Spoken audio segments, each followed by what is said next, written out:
Hey, good morning, John. How you doing?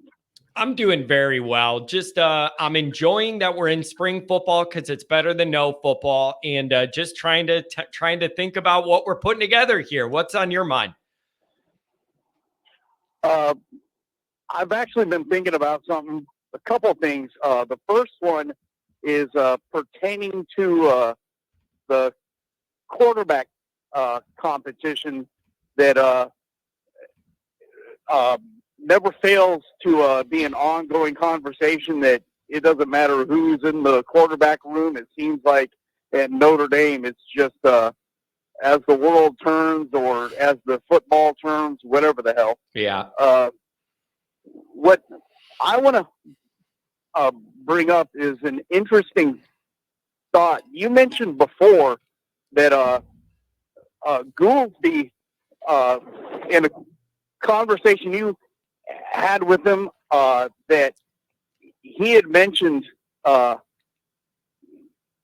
Hartman told, was it thinking of drawing a blank on the name, Buckner, that Sam Hartman had told Tyler Buckner that Sam Hartman had been promised the starting job, and he told him that after or during spring, and that led to Tyler Buckner deciding to kick rocks. Here's just a thought. I've nothing to base this on other than just pure conjecture.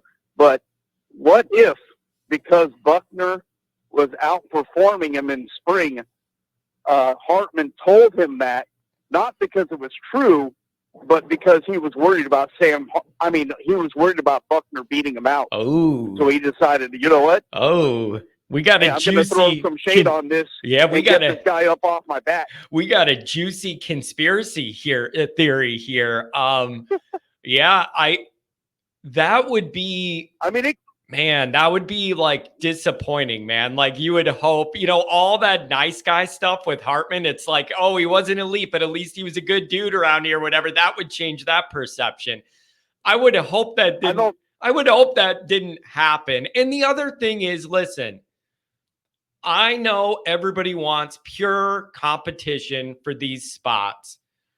You got to admit, it doesn't have to be spoken. If you're paying one guy a whole bunch of money to come here, doesn't that kind of indicate to you the direction they want to go without it ever having to actually be said?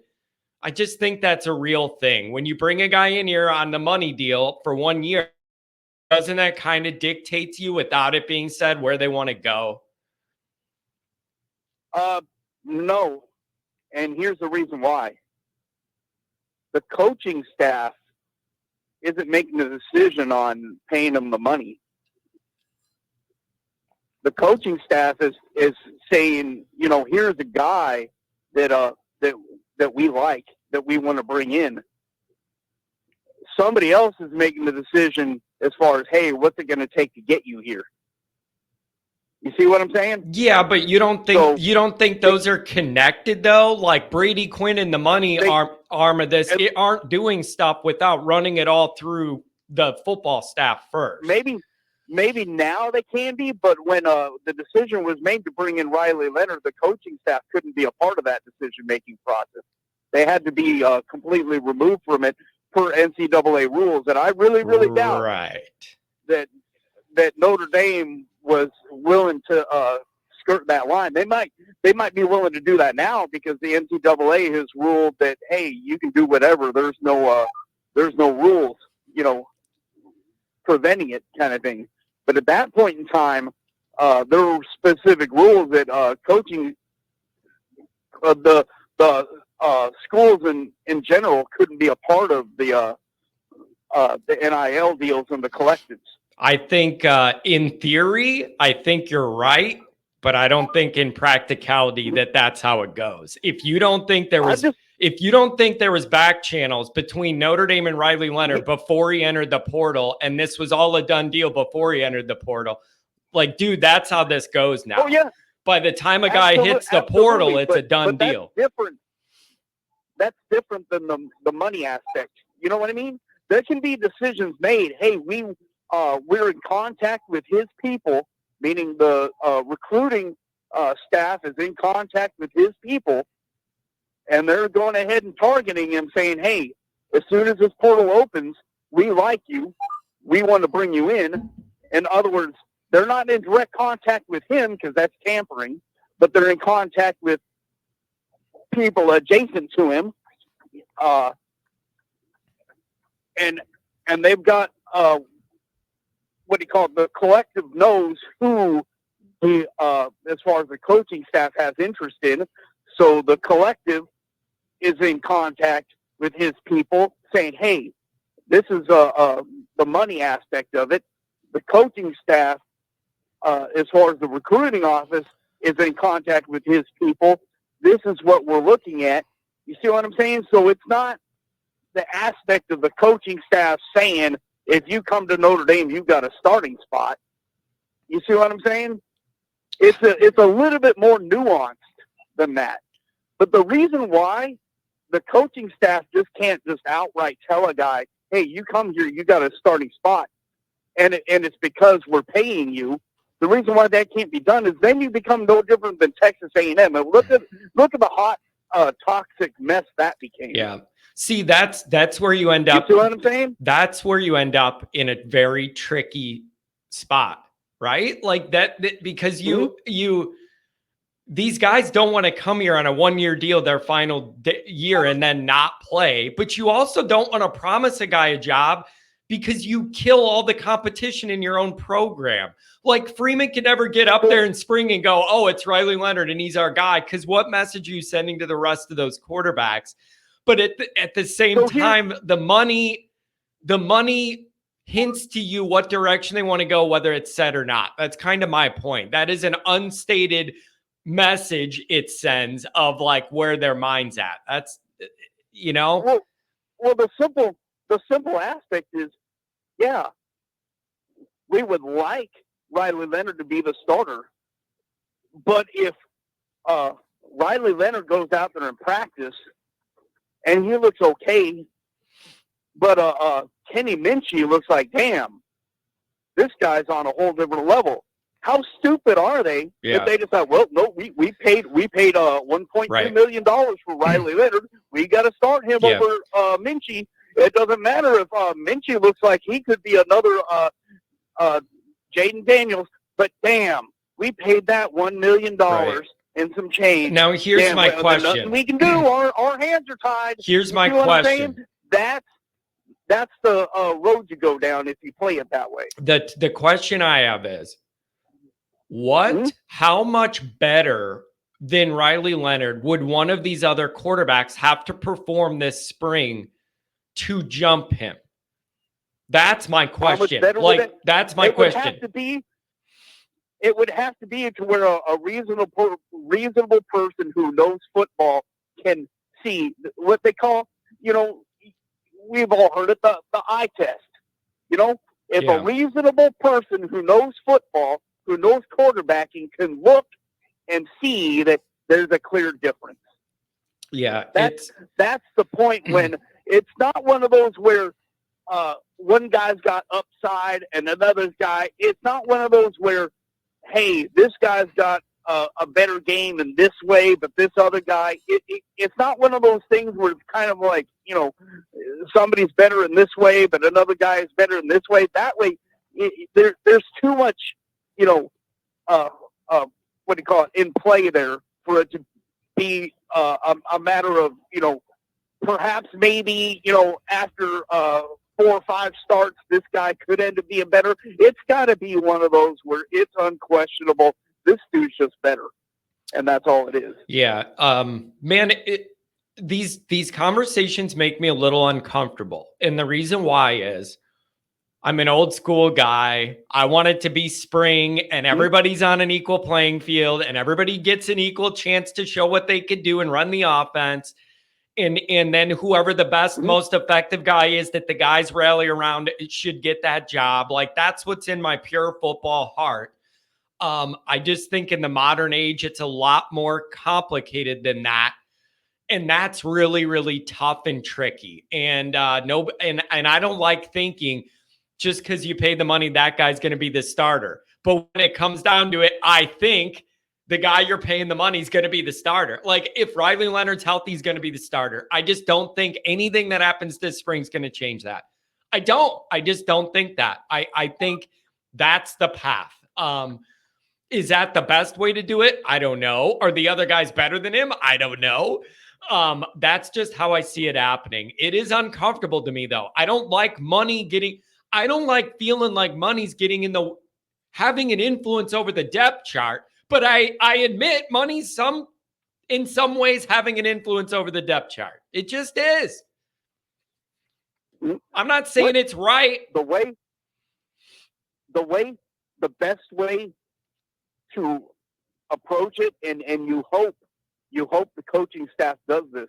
No matter what fans say, we as fans, no matter what we say, the hope is that the coaching staff recognizes that there's a difference between these guys getting paid because their name, image, and likeness is being used to promote the game. That's the whole reason for the NIL. We use their name, image, and likeness to promote the game. So therefore, they're getting broken off a piece. Right. The coaching staff, if they can divorce that from who starts and who plays whatever, that's the best situation to be in. The problem is that some of these schools, the collectives, and before it was collectives, it was the guys meeting in a back room at whatever restaurant and handing over bags of cash. Those booster supporters, whatever, were getting in coaching staff's ears like, "Hey, how come my guy's not starting? I paid you this amount of, or I paid him this amount of money. Right. I want to see some fruition on that." Yeah. Here's what the hope is that Notre Dame doesn't allow that. The hope is that Notre Dame is smart enough not to let itself go down that road. Yeah. Here's the danger. They're making progress with NIL at Notre Dame. Yeah, Brady Quinn in charge of that checkbook from that end of it. And that's somebody I trust to have a modern gauge of realities here. So with him in charge of the fund, doing a lot of this signing off and negotiating, I asked GOOLSBY, I said, "How does this go?" And he said, "If you pony up $1 million or whatever it is for Hartman or Riley Leonard, and you scrounge up that money from the donors to get this guy, and you pitch them that this is an important part of making the team successful, and then he doesn't start, the next time you go back to that group and ask for another $1 million for a player, they're going to go, 'Well, you didn't even use the guy that you made us pay for last time. We're not doing this. We didn't get any ROI on our money.'" That's the problem you run into if you don't go with the guy. You got to make a pitch to get that money. And then if you do that and don't play the guy, the next time you go back to the well, they're going to go, "We gave you money last time," and the guy's holding the clipboard. "We're not giving you money again." That's the problem. I hate all this. This is not what college football is supposed to be about. I'm throwing a hissy fit. I don't like it. This is not a discussion I want to have about college football, but here we are. I don't like it. I don't love it. University and the program has to have an understanding with the people who are contributing money. This money is going to pay the players because they deserve to be paid. You have no say in who starts or who doesn't, and you have to be okay with that. Yeah, it makes me uncomfortable. And I don't like this, man. I mean, I agree with what you're saying in theory. I just don't know. I don't know the mechanics of this behind the scenes. I have really tried to figure out how much is promised to these guys and I don't have that information. Now, let me ask this. Let me turn this discussion into the future. See if you agree with me. I kind of think that I think Notre Dame's long-term success is going to be best served with a homegrown quarterback that grows at Notre Dame with the coaches and his teammates and matriculates through the life of a Notre Dame quarterback. I just feel that's a more stable place for Notre Dame to compete. Hitch your wagon to a guy you really like and trust with big upside. Let the team all grow together. And tell me if you agree, I hope this is the last year we're doing this portal thing and we can find one of our own guys to hitch a wagon to moving forward. I just think that's going to be a more consistent path for Notre Dame. I thought it was a mistake bringing in Sam Hartman. I thought it was a bigger mistake bringing in Riley Leonard. I knew. I've been on message boards telling people you're over evaluating Sam Hartman. He's not going to be as good as you think he is. One, he played in a gimmicky offense. His play at Wake Forest isn't going to translate. It's a completely different offense. It's not going to translate. He's dealing with the first-time OC. There's just too much new, you know? And that bore fruit, you know? And then Riley Leonard, he's not some spectacular quarterback who's like, you know, lighting the world on fire at Duke. He's got good upside. He's got intangibles that you can win games with him. But is it that much better than what you've got as far as guys on the roster? And that's the problem. I feel like they're mortgaging the future in order to win now. But if you're not winning a national championship now, the hell is the point? See, that's the argument. That's always been my argument. If you're doing a one-year rental thing, then you got to get big results to make it worth giving up any development and coming together as a group with the guy that you're going to build experience with moving forward. That's the give and take. These are one-year deals. If you don't win big, then there's no development with the team or anything because the guy's gone. And that's the frustration we had with a part of the frustration with Hartman. You did that and you didn't get the results. And now we're starting kind of at ground zero. I tell you what, I was on your show a week or two ago, and I said that you had asked me what's the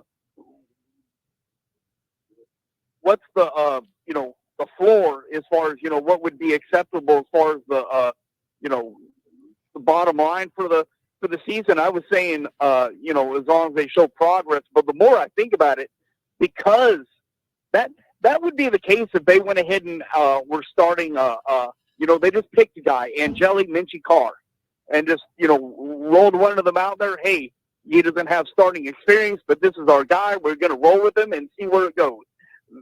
Then it would be just show progress.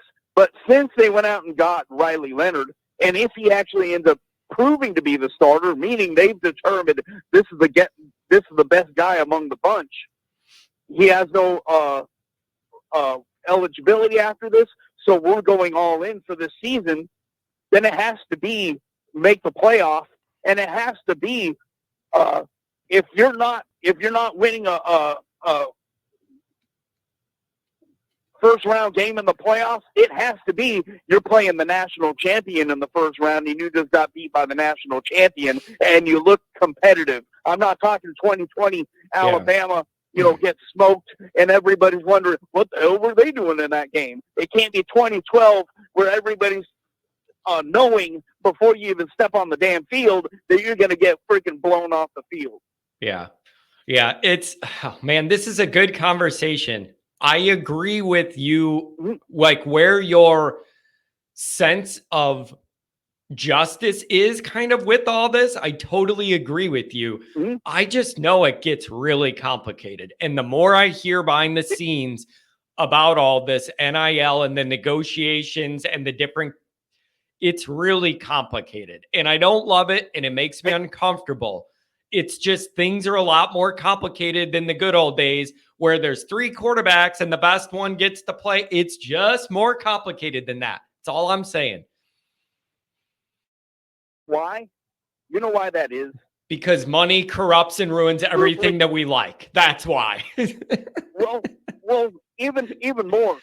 The heart of it is the NCAA sat on its hands, refused to do its damn job and take control of the sport. That's true. And allowed the networks and the conferences to roll them over. And now the NCAA is being bent over the desk while the SEC and the Big Ten tag team the NCAA.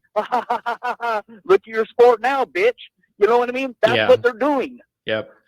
Yeah, you're right, man. Listen, I totally understand where you're coming from, and some of this feels icky to me, and I don't like it either. I just know that money has influence, whether it's stated or unstated. That amount has an influence. That and you could say that's not right. I just think it's a reality.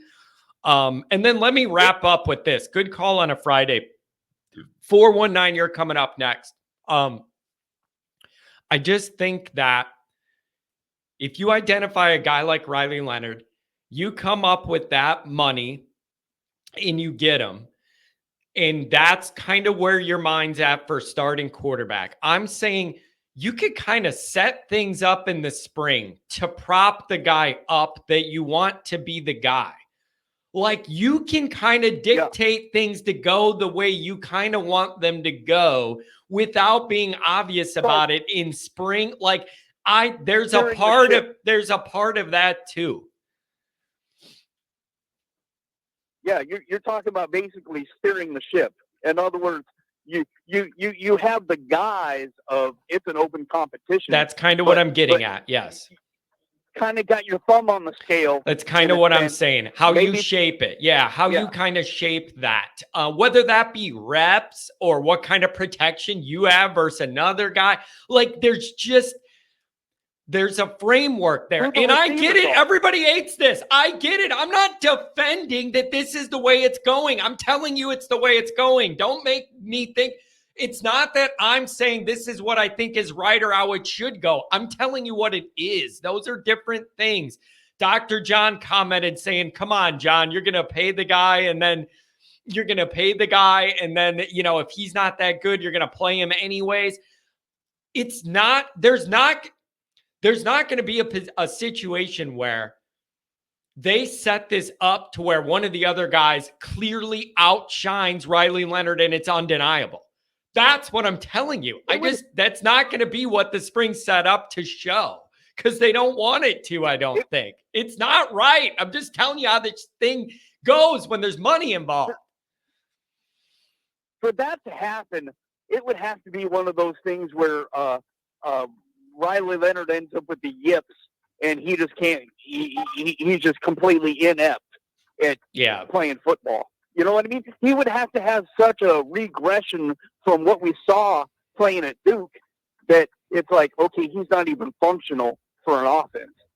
You know? Yeah. In order for them to decide, like you're saying, for them to decide that we're going to go in a completely different direction, because the bigger problem there is, when I think about it, as I'm fleshing this out, in my mind, the bigger problem is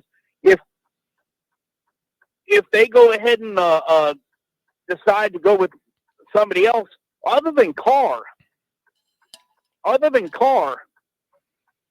and to some extent Minchie, but really these quarterbacks aren't fully this coaching staff's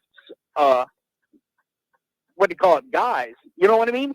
They didn't fully evaluate these guys and decide, these are the guys we want in our quarterback room. It's kind of what they've, for lack of a better word, what's just been, well, this is the room you've got kind of thing. So the problem is that, Riley Leonard is their guy. This is the guy that they've evaluated and decided, hey, this is the guy we want. So if he ends up not panning out, then it begs the question, what the hell are they doing? Do they really know how to evaluate quarterback? Yeah. And so you've got the guys they got coming in, Deuce Knight in 2025, and then whoever in 2026 and beyond. It's like it begins to beg the question, do they really know how to evaluate quarterbacks? If they couldn't get it right with, well, who are they getting it right with? Yeah. Nope. Hey, that's a good point. This is a great discussion. It's a really complicated one. It's an uncomfortable one. I don't like having it. And I don't like admitting the money has something to do with this, but it does. It just does. And I don't like it. I'm just saying this is the way it is. I'll tell you I'll tell you how this is going to go. It doesn't matter if they start Riley Leonard, if they start somebody else, or whatever happens. 1/3 of the fan base is going to be happy. 1/3 of the fan base is going to be pissed off, and 1/3 of the fan base isn't going to be happy either way it goes, because they are still pissed off that Notre Dame hasn't won a national championship. So no matter what Marcus Freeman, the coaching staff, does, they're going to have a problem with it, because there is no national championship trophy in the trophy case. Yeah. Yeah, man, I really appreciate this call. It's really complicated stuff. Yep. I totally understand exactly where you're coming from. It's complicated, and I don't love it, but it's the modern realities, man. And they need to, the bottom line is they got to get this right. You need to make sure you line up this pecking order at quarterback the right way, so you don't play the wrong guy and the right guys are on the bench and then they're mad and they leave, and then you're in a bad spot and that quarterback room folds. That's what you can't have happen here. That's been my fear. I've heard you talk about it, and that's been my fear, is that they start Riley Leonard, Minchie or Angeli transfers, and one of them is actually the guy who proves to be the right guy for the future, but he's on the roster of another team, and then you watch him ball out, and you're like, well, he could have been here. Yeah. That's my fear. Man, it's just it's a very complicated discussion. Hey, man, thanks for giving me a call on a Friday there. I like that thesis. Good delivery on a complicated discussion. I appreciate that, man. Hey, I always enjoy your show. I try to catch it as often as I can, usually listening on the podcast playback. So, well, thank you, man. It's always great. And I try to continue calling in every once in a while. There you go, man. I appreciate it a lot. Come up with another theory, man. Give me a call back with the thesis. Thank you. Have a good weekend. All righty. Take care. Take care. That got deep. Dude, I understand nobody likes this. I understand nobody likes this. I'm just telling you the realities. 1 year ago, I was sitting in this exact same seat, listening to everybody tell me that Buckner was outplaying Hartman, and that was the talk of the spring. I was sitting in this exact same seat ago to the day. And what I told everybody is, cool, awesome. Write all your articles about that. And then Sam Hartman's going to be the starter. Like, I'm sorry. That was just the way it was going to be. Oh, John, were you going to take back what you said? Because I'm hearing Buckner's outplaying Hartman. And then I said, I don't care what they tell you in spring. Hartman's going to be the starter if he's healthy. I'm sorry. It's just, you don't set this stuff up unless you really have a strong inclination of how you are going to make it kind of go. I watched the spring game and Tyler looked like crap. End of discussion. The problem with that was Tyler was already packed heading to Alabama. If you're wondering why he looked completely out of sorts, it's because he was already packing for Alabama and he was checked out, going through the motions. So I don't know. $5 olive from the V1 Rotate. Thank you very much. Whoever said Stays is better than Evans should be locked up and studied. I thought he could have been a good weapon, and I'm just a little frustrated that he left. Thank you for the $5 holler, though. I do appreciate that.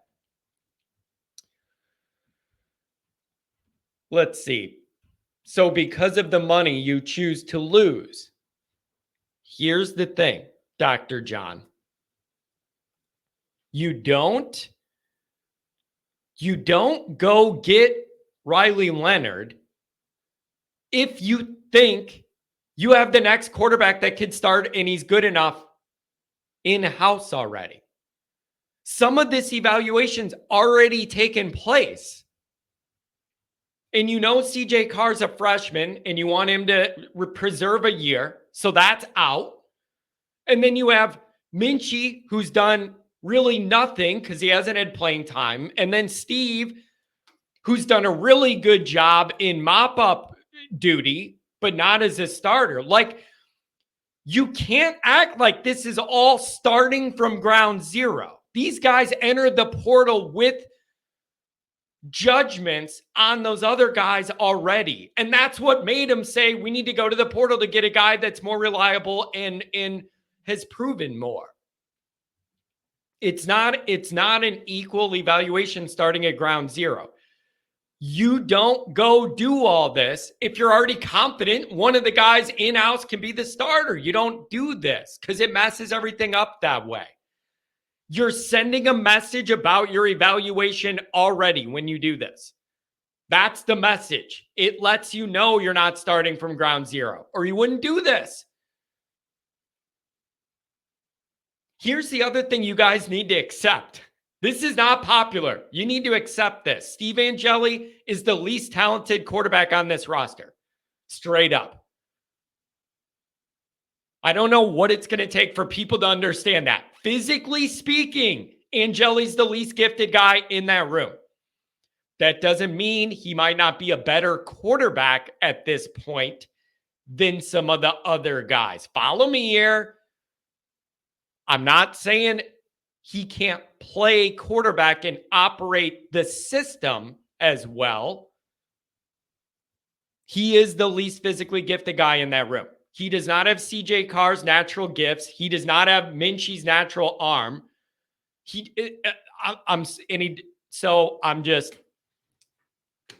I don't know. John makes this statement, and we've never seen Minchie and Carr play. I know the gifts we're working with. It's not, dude, Notre Dame people are way too comfortable settling with traits and RKG and intangibles and toughness and a name that sounds like peanut butter that everybody likes. You got to reach a little higher than that. I'm just telling you. You can disagree with me all you want. Angeli is the least physically gifted guy in that room. He may be further down the road of operating an offense. I'm not saying that. That's a different discussion. But physical gifts, least talented guy in the room with the smallest ceiling. High floor, low ceiling. So I'll say exactly what I said last year about the Hartman thing. I don't care what happens this spring. If everybody's healthy, Riley Leonard's the starter. Deal with it. And if I'm wrong, everybody can roast me. That's how I'm just telling you now, that's how it's going to go. I don't care what report comes out of practice. I don't care if Angeli was throwing backwards passes and completing them all 80 yards. If everybody's healthy, Riley Leonard's going to be the starter.